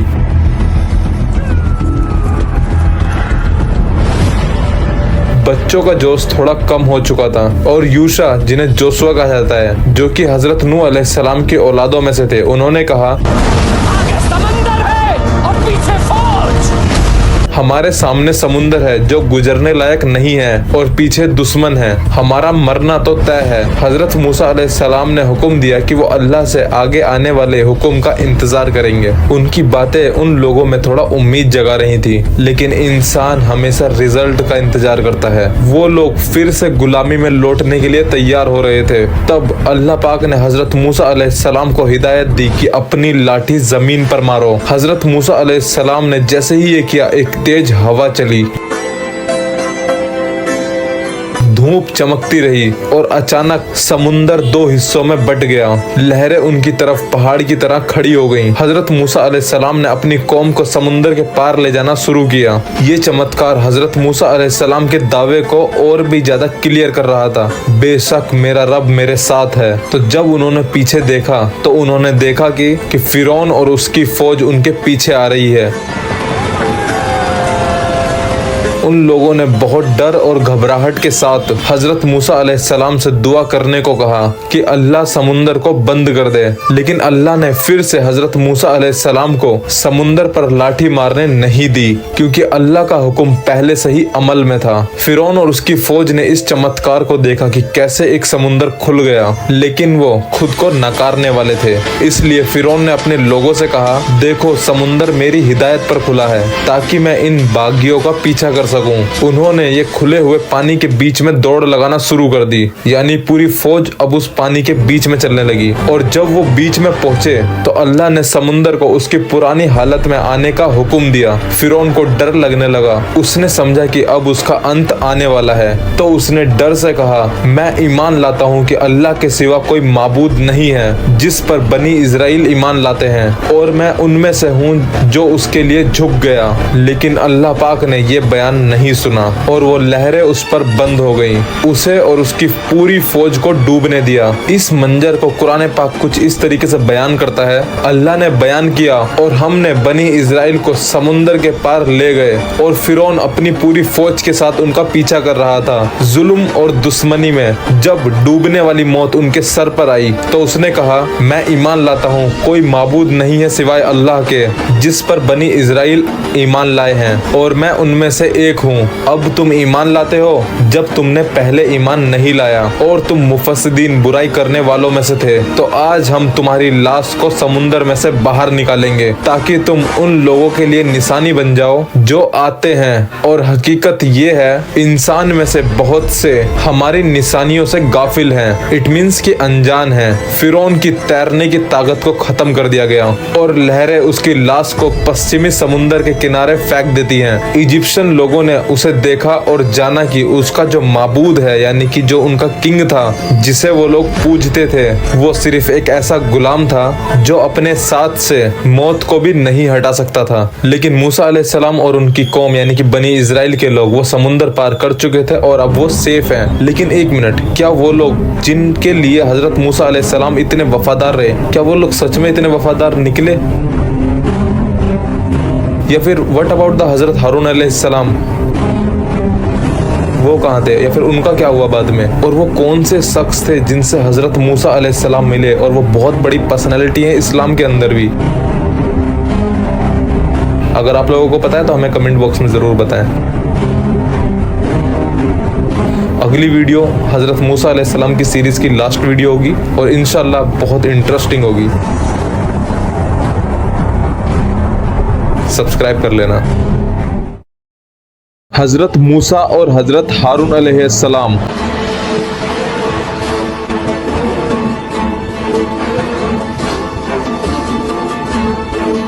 अभी तक जो हम लोगों ने वीडियो देखी थी वो देखी थी कि फिरौन की मौत किस तरीके से हुई, लेकिन अब हम लोग देखेंगे कि क्या सच में जो बनी इजराइल के लोग थे वो सच में इतने वफादार थे जितना हजरत मूसा अलैहिस्सलाम ने उनके साथ वफादारी दिखाई, या वो कौन से शख्स थे जिनसे हजरत मूसा अलैहिस्सलाम मिलेंगे और वो बहुत बड़ी पर्सनालिटी है इस्लाम के अंदर भी, या वो कौन सी बात थी अल्लाह की जो हजरत मूसा अलैहिस्सलाम के दिल पर ये एहसास छोड़ गई कि हजरत मूसा अलैहिस्सलाम को इस दुनिया का सबसे ज्यादा इल्म नहीं है। हम पढ़ेंगे आगे का। फिरौन की मौत के बावजूद उसने बनी इजराइल के दिल पर एक बुरा असर छोड़ दिया। सालों का जुल्म और घमंडी बर्ताव से उन लोगों का निकलना मुश्किल था। उसने यानी कि फिरौन ने उन लोगों को जो बनी इजराइल के थे उन्हें किसी और के सामने झुकने और अल्लाह के अलावा किसी और को पूजने की आदत डाल दी थी। उसने उनकी रूह को इतना दबा दिया था कि अब वो हजरत मूसा अलैहिस्सलाम से भी बेकार की बातें करने लगे थे। समुंदर के चीरने का चमत्कार अब भी उनकी आंखों के सामने था। किस तरीके से समुंदर दो हिस्सों में हुआ। समुंदर की गीली रेत अब भी उनके पांव पर थी जब वो ऐसे लोगों के पास से गुजर रहे थे जो मूर्ति को पूजा करते थे। अल्लाह का शुक्र अदा करने के बजाय उन लोगों ने हजरत मूसा अलैहिस्सलाम से कहा, हमें भी एक माबूद बना दो, यानी कि एक मूर्ति बना कर दे दो जैसा उन लोगों के पास है। उन लोगों को वही चाहिए था जिसे वो फिरौन के दौरान पूजा करते थे। अल्लाह पाक ने फरमाया, और हमने बनी इजराइल को अपनी नजर से समुंदर के पार ले गए और उन्होंने एक ऐसे लोगों का सामना किया जो मूर्ति को पूजा करते थे। उन लोगों ने कहा, ओ मूसा अलैहिस्सलाम, हमारे लिए भी एक ऐसी मूर्ति बना दो जैसा उनके पास है। हजरत मूसा अलैहिस्सलाम ने कहा, बेशक तुम लोग एक ऐसे लोग हो जो नहीं जानते अल्लाह की अजमत और शान क्या है और तुम्हारे ऊपर क्या चीज फर्ज है, यानी कि सिर्फ अल्लाह की इबादत करो। और हजरत मूसा अलैहिस्सलाम ने कहा, बेशक ये लोग उस चीज के लिए बर्बाद हो जाएंगे जिसमें वो शामिल हैं, यानी कि इस मूर्ति पूजा में, और जो कुछ भी वो लोग कर रहे हैं वो सब बेकार है। और कहा, क्या मैं तुम्हें तुम्हारे लिए अल्लाह के अलावा कोई और इलाह यानी कि खुदा ढूंढ दूं, जबकि अल्लाह ने तुम्हें दुनिया के लोगों पर एक बहुत बड़ी मिसाल दी है, और वो मिसाल थी उस समुंदर के दो हिस्से होना और उन्हें उस जुल्म से छुटाना। और याद करो जब हमने तुम्हें फिरौन के लोगों से बचाया जो तुम्हें सबसे बुरा टॉर्चर देते थे, तुम्हारे लड़कों को मार देते थे और तुम्हारी औरतों को जीने देते थे, और इसमें तुम्हारे रब की तरफ से एक बड़ी आजमाइश थी।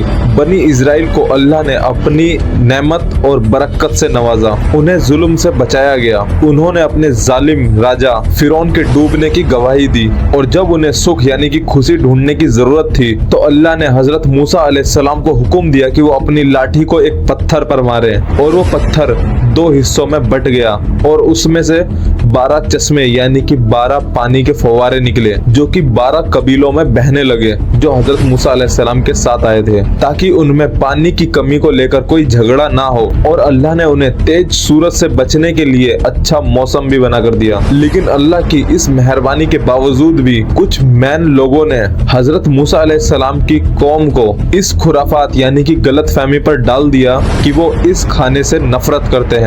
उन्होंने प्याज, लहसुन, दाल और राजमा की तमन्ना की जो कि इजिप्ट के परंपरागत खाने थे, यानी कि स्पेशल खाने थे। इसलिए बनी इजराइल ने हजरत मूसा अलैहिस्सलाम से दुआ करने को कहा ताकि अल्लाह इन खानों को जमीन पर उगा दे। हजरत मूसा अलैहिस्सलाम ने उन्हें समझाया कि वो अपने आप को नीच दिखाते हैं और इजिप्ट की जिंदगी की तरफ लौटने की तमन्ना करते हैं। उन्होंने ये भी समझाया कि वो बेहतरीन खाने के लिए नफरत कर रहे हैं, जबकि ये बेहतरीन और अच्छा खाना है। लेकिन उन्होंने बेहतरीन की जगह बेकार की तमन्ना की। अल्लाह पाक ने हजरत मूसा अलैहिस्सलाम को हुक्म दिया था कि उन लोगों को वादा की हुई जमीन यानी कि फलस्तीन में लेकर जाएं, जो कि हजरत इब्राहिम अलैहिस्सलाम को दी गई थी, ताकि वो अपने पूर्वज और अल्लाह से डरने वाली नस्ल के साथ रह सकें। बनी इजराइल एक नाशुक्रे लोग थे। अल्लाह के तमाम फायदों के बावजूद वो बुराइयों से दूर नहीं रहे और अल्लाह के हुक्म को मानने से इनकार करते रहे। जब हजरत मूसा अलैहिस्सलाम ने उन्हें कैनान के लोगों पर हमला करने का हुक्म दिया तो बनी इजराइल के लोगों ने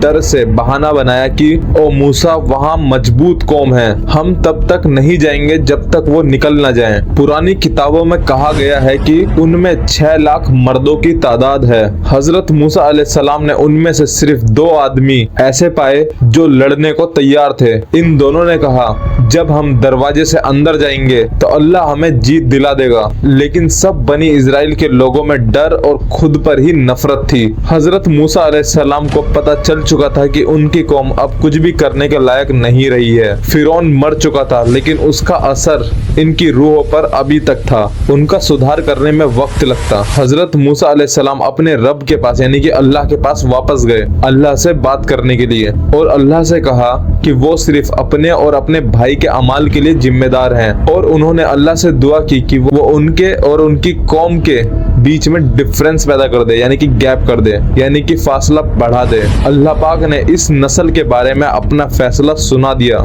जिनकी फितरत मिस्रियों यानी कि इजिप्शियन से भी ज्यादा खराब हो चुकी थी। उन्हें बाग में 40 साल तक भटकना होगा जब तक ये नस्ल मर नहीं जाती या बूढ़ी नहीं हो जाती और एक नई नस्ल तैयार नहीं होती जो कि अंदर से निडर हो और जीत हासिल कर सके। हजरत मूसा अलैहिस्सलाम और उनकी कौम के बीच की बातों को कुरान पाक कुछ इस तरीके से बयान करता है। और याद करो, जब हजरत मूसा अलैहिस्सलाम ने अपनी कौम के लोगों से कहा, ओ मेरी कौम, अल्लाह का एहसान याद करो जब उसने तुम में से नबी बनाए, तुम्हें राजा बना दिया और तुम्हें वो दिया जो उसने किसी और को नहीं दिया था इस सारी दुनिया में। ओ मेरे लोग, उस खास जमीन यानी कि फलस्तीन में एंटर करो जो अल्लाह ने तुम्हारे लिए तय की है और वापस ना जाओ वरना तुम हार जाओगे। उन लोगों ने कहा, मूसा अलैहिस्सलाम, उस जमीन में बहुत मजबूत लोग हैं और हम कभी उस जमीन में नहीं जाएंगे जब तक वो लोग वहां से चले ना जाएं।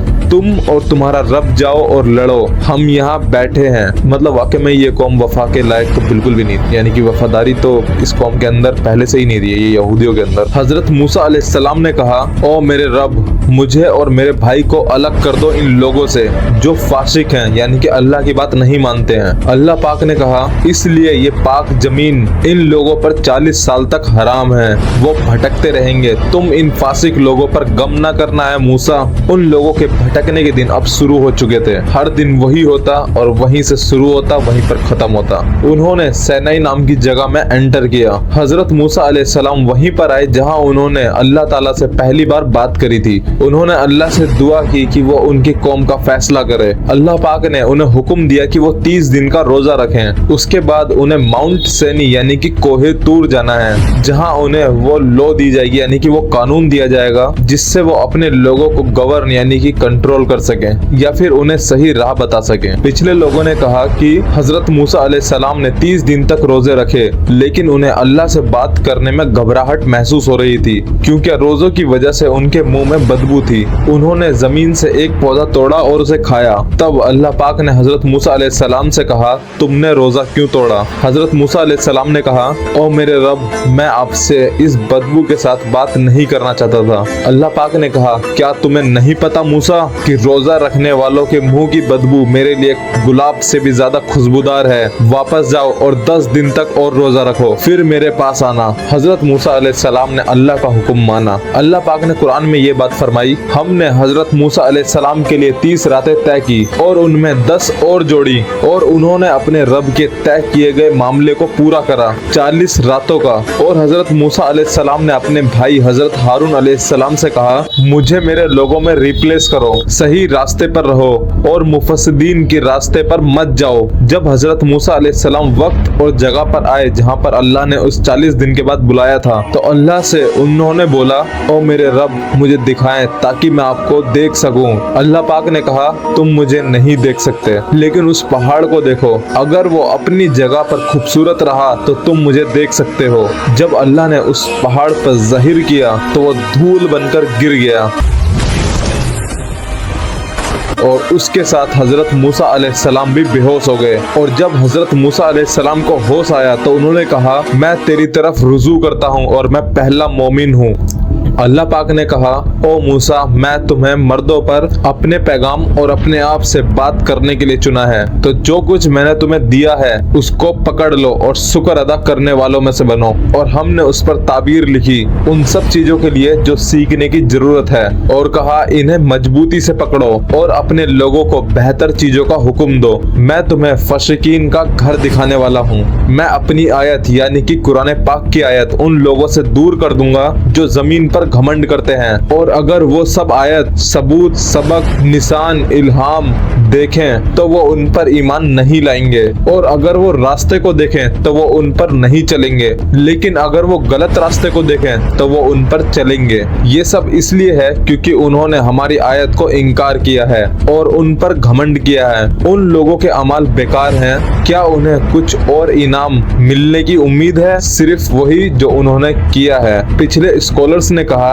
कि 10 हुक्म जो तौरात की किताब में भी शामिल हैं और वो कुरान पाक की भी 2 आयतों में शामिल हैं, वो कौन कौन से हैं वो भी जानते हैं। आपके रब का क्या हुक्म है आपके लिए? कभी बेकार ना हो, किसी और को कभी दुख ना दें, और उन लोगों से बात करें जो तुम्हारे साथ जिंदगी की बात करते हैं। तुम उन पर झूठ नहीं बोल सकते, और उस जिंदगी को ना मारो जिसकी अल्लाह ने हिफाजत की है बिना हक के। मतलब ये तीनों किताबें यहूदी, क्रिश्चियन और मुस्लिम की काफी सारी किताबों में बहुत सी मिलती जुलती हैं। अल्लाह ने मूसा अलैहिस्सलाम के वापस आने के बाद क्या हुआ, यानी कि जब वो कोहे तूर से वापस आए तब क्या हुआ उसका भी जिक्र करा। हजरत मूसा अलैहिस्सलाम ने कहा, ओ हारून, तुम्हें क्या रोक रहा था जब तुमने देखा कि वो लोग गुमराह हो रहे थे? तुमने मेरे कहने पर मुझे फॉलो क्यों नहीं किया? क्या तुमने मेरी बात नहीं मानी? हजरत हारून अलैहिस्सलाम ने जवाब दिया, ओ मेरे भाई, मुझे मेरी दाढ़ी से ना पकड़ो और ना ही मेरे सर से। मुझे डर था कि तुम कहोगे तुमने बनी इजराइल में फैसला कर दिया है और तुमने मेरी बात की इज्जत नहीं की। यानी कि उनके भाई को डर था कि वो अपने भाई से बड़ा फैसला ना ले लें उस टाइम पर। हजरत मूसा अलैहिस्सलाम ने कहा, और तुम्हारे साथ क्या हुआ? और समीरी, तुमने ऐसा क्यों किया? बेसिकली एक पर्सन थे जो कि काफी करीबी लोगों में से थे हजरत मूसा अलैहिस्सलाम के। समीरी ने कहा, मैंने वो देखा जो तुमने नहीं देखा, तो मैंने रसूल जिब्राइल अलैहिस्सलाम के घोड़े के नाखून से थोड़ी सी मिट्टी ली और उसे उस आग में जहां फिरौन के लोगों के जेवर रखे हुए थे वहां डाला। ऐसे ही मुझे मेरी खुद की ख्वाहिश ने ये करने के लिए कहा। हजरत मूसा अलैहिस्सलाम ने कहा, तो फिर जाओ, और वास्तव में तुम्हारी सजा इस दुनिया में ये होगी कि तुम कहते रहोगे मुझे छूना मत, तुम इंसानों से अलग रहोगे, और हकीकत में आखिरत की सजा के लिए तुम्हारा ये एक वादा है जो कभी नहीं टूटेगा। और देखो तुम्हारा खुदा जिसे तुम पूजा करते थे, हम इसे जरूर जला देंगे और उसकी चुनी हुई बातें समुद्र में बिछा देंगे। लेकिन जो लोग गाय के बछड़े की पूजा करा करते थे उनकी सजा बहुत भारी थी, यानी कि मौत थी उनकी सजा। और याद करो जब हजरत मूसा अलैहिस्सलाम ने कहा, ओ मेरे लोग, आपने अपने पर खुद जुल्म किया है बछड़े की पूजा करने से, तो अपने खुदा की तरफ रुजू करो और अपने आप को मार दो, यानी कि मासूम लोगों में से गलत लोगों को खत्म कर दो। ये हमारे खुदा की नजर में बेहतर होगा। और फिर उन्होंने आपकी तौबा को कबूल किया, और हकीकत में सिर्फ अल्लाह ही है जो तौबा को कबूल कर सकता है, सबसे ज्यादा रहमत करने वाला। इसलिए बछड़े की पूजा करने का जुल्म बिना सजा नहीं रहा। हजरत मूसा अलैहिस्सलाम ने बनी इजराइल के अलाइट को को अल्लाह से माफी मांगने का हुक्म दिया। हजरत मूसा अलैहिस्सलाम ने उनमें से 70 लोगों का इंतखाब किया, यानी कि 70 लोगों को चुना और उन्हें हुक्म दिया कि अल्लाह की तरफ जल्दी रुजू करो और जो आपने किया उसकी तौबा करो और जो तुमने छोड़ा उसके लिए माफी मांगो। हजरत मूसा अलैहिस्सलाम माउंट सैनी यानी कि कोहे तूर पर उन 70 बुजुर्ग लोगों के साथ गए और अल्लाह से बात की। उन बुजुर्गों ने अल्लाह ताला से हजरत मूसा अलैहिस्सलाम को बात करते हुए सुना। अल्लाह पाक ने हजरत मूसा अलैहिस्सलाम से सीधी बात की।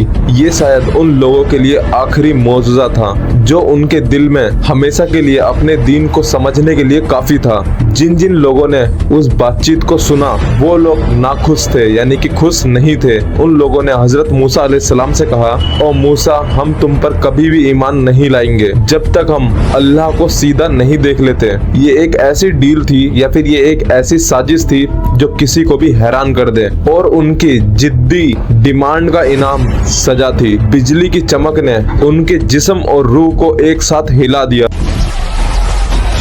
और वो सब मर गए। हजरत मूसा अलैहिस्सलाम को पता था कि इन बुजुर्ग लोगों के साथ क्या हुआ है और वो बहुत दुखी थे। उन्होंने अल्लाह से दुआ की कि वो इन्हें माफ कर दें क्योंकि वो बेकार थे। बेवकूफ होना यानी कि बेवकूफपन सिर्फ मौत से खत्म होता है। अल्लाह ने उन बुजुर्गों को माफ कर दिया और उन्हें उनकी मौत के बाद जिंदा किया। हजरत मूसा अलैहिस्सलाम ने उस माफी में अल्लाह से ये दुआ करी, ओ मेरे रब, अगर ये आपकी मर्जी है तो आप हमें और उन्हें पहले ही खत्म कर सकते थे। क्या आप हमें उन बेचारों के अमाल के लिए खत्म करेंगे या ये सिर्फ आपका इम्तिहान है? जैसे आप जिसे चाहे गुमराह करते हैं और जिसे चाहे राह पर रखते हैं। आप हमारे वली हैं तो हमें माफ करें और हमें रहमत दें क्योंकि आप सबसे बेहतरीन माफ करने वाले हैं और हमारे लिए इस दुनिया में बेहतरीन ताबीर तय करें। हकीकत में हम आपकी तरफ रुजू करते हैं। अल्लाह ने कहा, मेरी सजा उन पर है जिसे मैं चाहूँ और मेरी रहमत सब चीजों को घेर लेती है और वो रहमत मैं उन लोगों के लिए तय करूंगा जो मुत्तकीन हैं और ज़कात देते हैं और जो हमारी आयत पर ईमान लाते हैं और जो रसूल और नबी की इताअत करते हैं, जो ना लिख सकता है और ना पढ़ सकता है, मोहम्मद, जिसे उन्हें तोरा और अंजील में पाएंगे। हजरत मूसा अलैहिस्सलाम अपने लोगों के बीच अल्लाह की दावत देते हुए रहे। उनकी रूहें ऐसे बेचैन थी कि देखने वाली आंख भी इसे नहीं भूल सकती। उनका जिद्दत और घुसना, जो कि गाय की कहानी के नाम से मशहूर हुई, वो बेकार थी। इस टॉपिक पे हजरत मूसा अलैहिस्सलाम और उन लोगों के बीच इतनी बेकार तरीके से बात हुई और जो कि जरूरी नहीं थी। ये गाय की कहानी क्या है? कहा जाता है कि बनी इजराइल में एक बहुत अच्छा आदमी था। वो गरीब था लेकिन अपनी रोजी कमाने का बहुत ध्यान रखता था। उसकी रोजी सिर्फ हलाल होनी चाहिए थी। उसकी सारी चीजें अल्लाह के लिए थी, कभी भी अपने लिए कुछ नहीं रखा। जब उसका वक्त खत्म होने लगा तो फिर उन्होंने कहा, ओ अल्लाह, मैं अपनी बीवी, अपने बेटे और अपने एक माल यानी कि एक गाय को आपके हवाले कर रहा हूँ। अजीब बात थी कि उस आदमी ने अपनी बीवी से कहा कि इस गाय को जंगल में ले जाकर छोड़ दो। उसने ये इसलिए किया क्योंकि उसे बनी इजराइल के लोगों पर भरोसा नहीं था, क्योंकि वो लोग लालची थे। कुछ सालों बाद जब वो बेटा बड़ा हो गया तो उसकी माँ ने उसे बताया, तुम्हारे अब्बू ने तुम्हारे लिए अल्लाह के हवाले से एक गाय छोड़ी है और वो अब तक जरूर बड़ी हो गई होगी। बेटा बहुत हैरान हुआ क्योंकि उसने अभी तक इन सब गायों के बारे में नहीं सुना था और उस बेटे ने अपनी माँ से पूछा, वो कहाँ है? उसकी माँ ने जवाब दिया, अपने अब्बू की तरह बनो और कहो कि मैं अल्लाह पर भरोसा करता हूँ और फिर उसकी तलाश करो। रस्सी को लेकर वो लड़का जंगल गया और फिर अल्लाह के सामने सजदा किया। ओ अल्लाह, हजरत इब्राहिम और याकूब और अय्यूब अलैहिस्सलाम के रब, मेरे अब्बू की अमानत मुझे वापस कर दो। जब उसने अपना सर उठाया तो उसने देखा कि एक गाय उसकी तरफ आ रही है और वो उसके पास आकर रुक गई। उसने उसकी गर्दन पर रस्सी बांधी और उसे घर ले आया। वो गाय किसी और को अपने पास नहीं आने देती थी सिवाय उस लड़के के, और ये लड़का अपने अब्बू की तरह बहुत अच्छा दिल का था और वो लड़का लकड़ी काटने से अपनी रोजी चलाता था। जो भी वो कमाता था वो उसे 3 हिस्सों में बांट देता था। एक हिस्सा अपनी माँ के लिए, एक अपने खुद के लिए और तीसरा हिस्सा दान करता था। उसने रात को भी 3 हिस्सों में बांट दिया था। रात के पहले हिस्से में वो अपनी माँ की मदद करता था, बीच के हिस्से में अल्लाह की इबादत करता था और आखिरी हिस्से में आराम किया करते थे। वहीं दूसरी तरफ एक अमीर आदमी मारा गया अपने एक लाडले बेटे को छुड़ाते हुए, जो कि अपने बाप की दौलत का वारिस था। उसके कजन उसकी दौलत पर जलते थे और छुपकर उसका कत्ल कर दिया ताकि वो उसकी दौलत पर कब्जा कर सके। मौत के बाद उसके दूसरे रिश्तेदार हजरत मूसा अलैहिस्सलाम के पास आए और उनसे मदद मांगी कि वो कत्ल की जांच कर सके। हजरत मूसा अलैहिस्सलाम ने कहा कि एक गाय की कुर्बानी करो, उसकी जुबान निकालो और इस लाश पर रखो, इस कत्ल का सुदा खुल जाएगा। उन लोगों ने हजरत मूसा अलैहिस्सलाम पर मजाक बनाने का इल्जाम लगाया। हजरत मूसा अलैहिस्सलाम ने कहा, अल्लाह की कसम मैं बेकार नहीं हूँ। उन लोगों ने इस बात पर भी सवाल किया कि किस तरह की गाय कत्ल करनी है, तो हजरत मूसा अलैहिस्सलाम ने कहा, ये गाय ना तो जवान हो और ना ही ज्यादा बूढ़ी हो, वो इन दोनों के बीच में हो, इसीलिए वही करो जो तुम्हें हुक्म दिया गया है। इसकी बजाय इन लोगों ने और सवालात करने शुरू करे।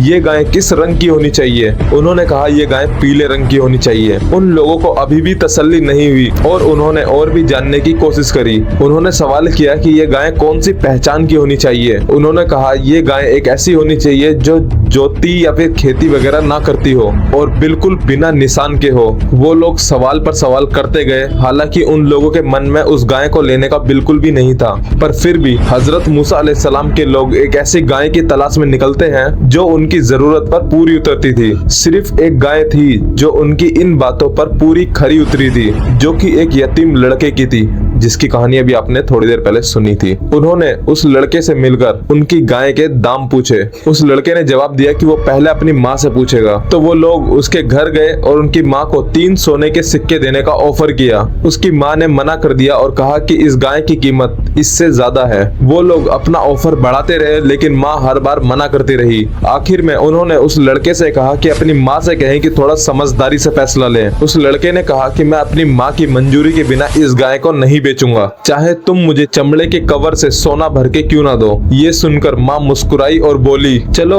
उसका दाम उस चमड़े के कवर को सोना भर कर दो। उन्होंने समझा कि कोई और गाय काम नहीं आएगी, उन्हें ये गाय किसी भी कीमत पर चाहिए थी, तो उन्होंने उनका ये ऑफर एक्सेप्ट किया और उन्हें बहुत ज्यादा सोना दिया। एक दिन हजरत मूसा अलैहिस्सलाम ने बहुत अट्रैक्टिव स्पीच दी, जिसे सुनने वाले लोग हजरत मूसा अलैहिस्सलाम के बहुत ज्यादा अट्रैक्ट हो गए। किसी शख्स ने सभा में पूछा, ओ अल्लाह के रसूल, क्या ऐसा कोई और आदमी है जो आपसे ज्यादा इल्म रखता हो? हजरत मूसा अलैहिस्सलाम ने जवाब दिया, नहीं, क्योंकि हजरत मूसा अलैहिस्सलाम को ऐसा लगता था कि अल्लाह ने उन्हें मौजज़ा दिया है और उन्हें तौरा जैसी पाक किताब से इज्जत दी है। लेकिन अल्लाह पाक ने हजरत मूसा अलैहिस्सलाम को यह बताया कि कोई भी इंसान सब चीज नहीं जान सकता और ना ही सिर्फ एक ही रसूल सब इल्म को संभालता है। हमेशा कोई ना कोई होगा जो दूसरे से ज्यादा जानता होगा।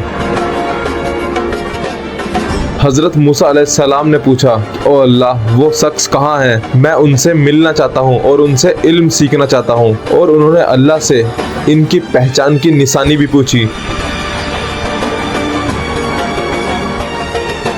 अल्लाह ने उनसे फरमाया कि एक जिंदा मछली ले लो एक पानी से भरे टब में। जब मछली गायब हो जाए तो आप उस आदमी को पाओगे। मूसा अलैहिस्सलाम अपनी यात्रा पर यानी कि ट्रैवल पर निकल गए। उनके साथ एक और छोटा लड़का था जो उस टब या फिर कंटेनर को ले जा रहा था जिसमें वो मछली थी। वो उन 2 नदियों के बीच में पहुंचे और वहां थोड़ी देर आराम किया। तभी हजरत मूसा अलैहिस्सलाम सो गए। जब वो सोए, उनका साथी देखता है कि मछली उस टब से नदी में कूद गई, लेकिन उस लड़के ने ये बात हजरत मूसा अलैहिस्सलाम को नहीं बताई। जब हजरत मूसा अलैहिस्सलाम जाग गए तो उन्होंने अपने सफर को जारी रखा जब तक वो थक नहीं गए। हजरत मूसा अलैहिस्सलाम ने अपनी सुबह का खाना मांगा। तभी उनके साथी को याद आता है कि जो मछली वो साथ लेकर आए थे वो तो भाग गई। तभी हजरत मूसा अलैहिस्सलाम ने कहा, ये तो वही है जो हम तलाश कर रहे थे। उन्होंने जल्दी से अपने कदम वापस उन 2 नदियों के जोड़ पर लिए जहां पर मछली कूद गई थी। वहां उन्हें एक आदमी मिला जिसका चेहरा आधा ढका हुआ था। उसका लहजा ये बताता था कि वो एक नेक दिल इंसान है और वो वही पर्सनैलिटी थे जिनसे हजरत मूसा अलैहिस्सलाम को मिलना था, और वो कोई और नहीं हजरत अल खिद्र अलैहिस्सलाम थे।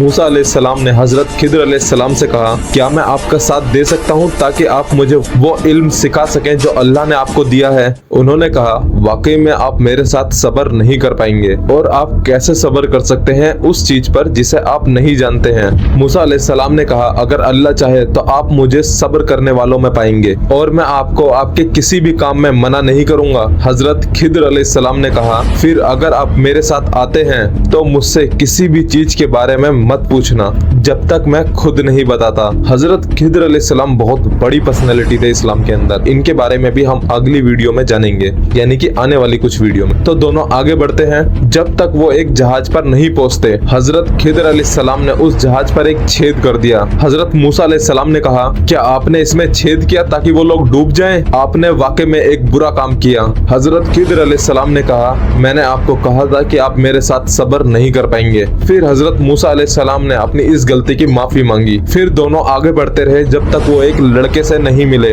हजरत खिद्र अलैहिस्सलाम ने उस लड़के को मार दिया। फिर हजरत मूसा अलैहिस्सलाम ने कहा, क्या आपने एक बेगुनाह लड़के को मार दिया जिसने किसी को नहीं मारा?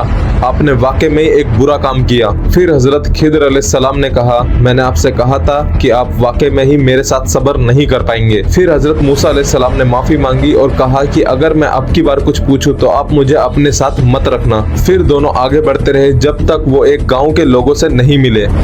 उस शख्स ने, मतलब जो गांव में मिला था, उस शख्स ने उनसे खाना मांगा, लेकिन उन्होंने खाना देने से इनकार कर दिया। फिर उन्होंने वहां एक दीवार देखी जो कि गिरने वाली थी, और हजरत खिद्र अलैहिस्सलाम ने उस दीवार को मॉडिफाई करा, ठीक करा और सीधा कर दिया। फिर हजरत मूसा अलैहिस्सलाम ने कहा, अगर आप चाहते तो आप इस दीवार को ठीक करने का अमाउंट भी ले सकते थे। हजरत खिद्र अलैहिस्सलाम ने कहा, ये मेरा और आपके दरमियान जुदाई का वक्त है। अब मैं उन चीजों का मतलब आपको बताऊंगा जिन चीजों पर आप सब्र नहीं कर पाए। जहां तक उस जहाज का सवाल है, वो बेचारे लोगों का है जो समुद्र में काम करा करते हैं। तो मैंने इसमें थोड़ा खराबी करने का इरादा किया, क्योंकि उनके बाद एक राजा आता था जो हर जहाज को जबरदस्ती ले लेता था।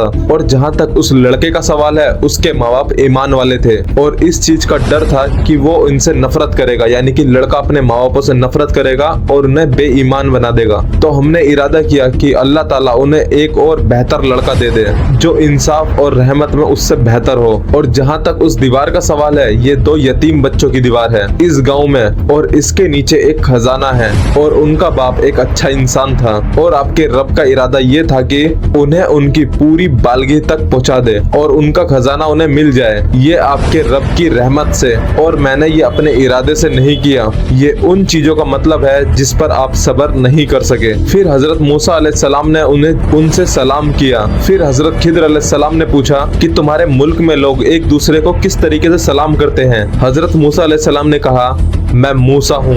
ये कहकर हजरत खिद्र अलैहिस्सलाम ने कहा, बनी इजराइल का मूसा? मूसा अलैहिस्सलाम ने कहा, हाँ, मैं आपके पास आया हूँ ताकि आप मुझे उस चीजों का इल्म सिखाएं जो अल्लाह ने आपको सिखाई है। हजरत खिद्र अलैहिस्सलाम ने कहा, ए मूसा अलैहिस्सलाम, मेरे पास अल्लाह का कुछ इल्म है और तुम्हारे पास कुछ इल्म है, और वो इल्म मुझे नहीं पता। हजरत मूसा अलैहिस्सलाम अपने लोगों से बहुत तकलीफ उठाते रहे और अल्लाह के लिए बहुत कुछ सहते रहे। अब्दुल्ला इब्ने उमर ने फरमाया, मोहम्मदुर रसूलुल्लाह सल्लल्लाहु अलैहि वसल्लम ने अपनी सभा में कुछ तकसीम किया। एक आदमी ने कहा, ये तकसीम अल्लाह के लिए नहीं है। मैं रसूल अल्लाह के पास गया और उन्हें ये बात बताई।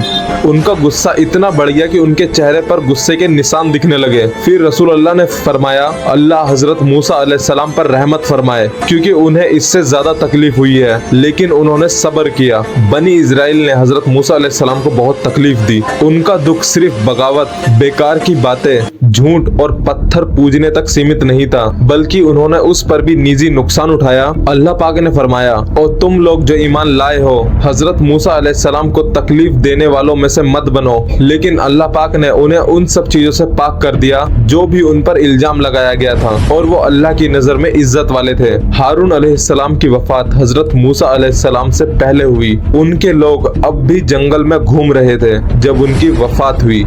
अबू हुरैरा ने फरमाया, मौत का फरिश्ता हजरत मूसा अलैहिस्सलाम के पास आया। जब वो हजरत मूसा अलैहिस्सलाम के पास आया तो हजरत मूसा अलैहिस्सलाम ने उसकी आंख पर हाथ मारा। मौत का फरिश्ता अल्लाह के पास वापस आया और कहा, आपने मुझे एक ऐसे बंदे के पास भेजा है जो मौत नहीं चाहता। अल्लाह पाक ने फरमाया, उनके पास वापस जाओ और उनसे कहो वो अपने हाथ को बालों के ऊपर रखे और जितने भी बाल उनके हाथ पर आए हर बाल के बदले में 1 साल की जिंदगी दी जाएगी। फिर हजरत मूसा अलैहिस्सलाम ने कहा, ऐ रब उसके बाद क्या होगा? फिर अल्लाह पाक ने कहा, फिर मौत होगी। हजरत मूसा अलैहिस्सलाम ने कहा, आज ही आ जाओ। हजरत मूसा अलैहिस्सलाम ने अल्लाह से गुजारिश की कि उन्हें कुद्स यानी कि जेरूसलम के पास मरने दिया जाए ताकि उन्हें उस पाक जमीन से एक पत्थर की दूरी पर रखा जाए। अबू हुरैरा ने कहा, अल्लाह के रसूल मोहम्मदुर रसूलुल्लाह सल्लल्लाहु अलैहि वसल्लम ने कहा, अगर मैं वहाँ होता तो मैं आपको दिखाता कि उनकी कब्र लाल रेत के गड्ढे के नीचे है। हजरत मूसा अलैहिस्सलाम जो अल्लाह के नबी और जिन्होंने अल्लाह से सीधी बात की, उन्होंने अपनी वफात को एक खुश दिल और ईमान से भरे दिल के साथ गुजारा, जो हमेशा अच्छे कामों की तलाश में थे और आखिर में अल्लाह से मुलाकात का इंतजार कर रहे थे। इस वाक़ये से हमें सब्र और अल्लाह के इल्म का एहसास होता है। अल्लाह हम सबको अपने पैगाम समझने की तौफीक दे, आमीन। और अगर आपने हमारी इससे पहले की स्टोरी नहीं पढ़ी है तो वो पहले पढ़ लें ताकि आपको ये स्टोरी और इजीली आसानी से समझ में आ जाए। लिंक डिस्क्रिप्शन में है पूरी प्लेलिस्ट का और आपकी स्क्रीन पे भी दिखाई दे रही होगी, हमारी पूरी प्लेलिस्ट तैयार है।